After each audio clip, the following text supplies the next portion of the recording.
Hello mga mi! Ipakikita ko lang sa inyo itong diamond ng Galaxy Hotel. Alam mo ba mga mi, ito ay lumalabas lang tuwing isang oras for whole day.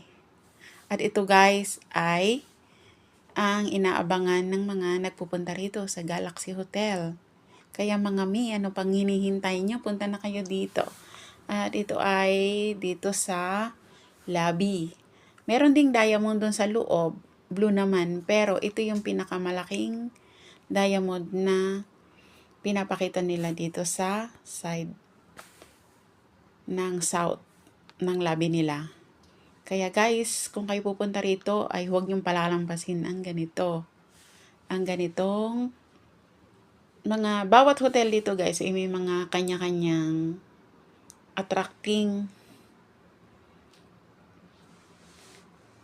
para sa mga tourists. Yun lang. Kasama ko nga pala guys dito yung anak ko. Nag-tour siya dito sa Macau. Kasama ko siya nung ako ay umuwi. At kung may tanong nyo kung paano ang mag-tour dito sa Macau. Dito sa Macau kasi pwede ka magsama ng iyong mga anak, ng iyong pamilya, ng iyong relative mo guys. Madali lang magsama ng relative mo basta meron kang budget. At yun nga, ang magastos lang naman dito sa Macau is yung titirhan, then yung sa food.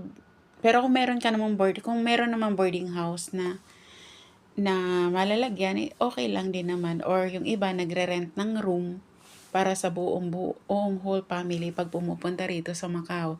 At madali lang din yung sa immigration makalampas sa Pilipinas basta may kasamang family. Yun lang guys. Thank you for watching.